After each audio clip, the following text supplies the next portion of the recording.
one can only imagine that kind of experience. But how has this impacted the grieving process for you?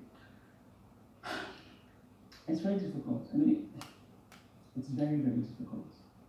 You know, and like I said, it's not even about me. I think that my mother deserved so much better.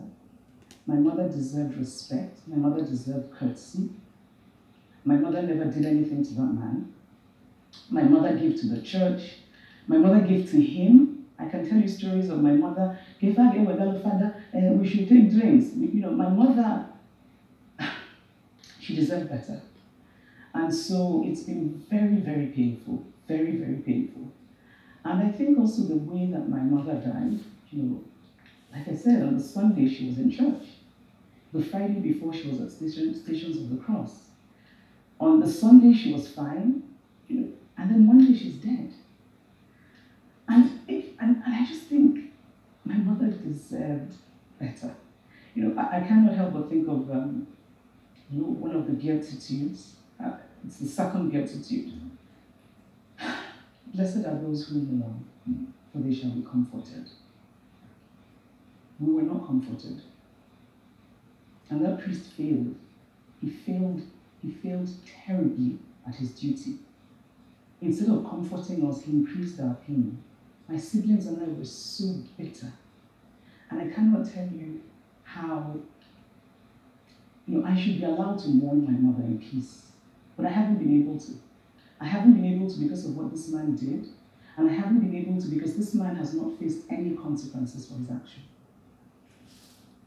What steps have you taken after that time? You know, because I can imagine that experience at the funeral and then walking out. Did he try to reach you, to try to explain to you why he said whatever he said and all that? What happened after that time? No, he did not try to reach us. And you know, I don't think there's any explanation. But even if there were, he did not offer one. And I forgot to add that when he kept talking, you know, Chimamanda this, Chimamanda that, apparently he said, because we had left, that Chimamanda is not the only one that has written a book. I too have written a book.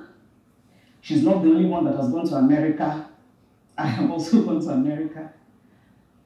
No, he did not reach out to us, did not offer any explanations. He was supposed to come and bless my mother's grave, but all of us agreed that we did not want him, so we went looking for another priest. And a very good family friend of ours then told us, you know, I'm sure the bishop will do something about this, you know, this is so wrong. So this family friend of ours then makes a complaint to the bishop on our behalf. And I think we had just assumed that, you know, the bishop would reach out to us, and even if the priest hadn't done anything to make amends, that the bishop would kind of make sure that things were done properly. We never heard from him. And so that too was very hurtful. I was then asked to write a piece for the Vatican newspaper.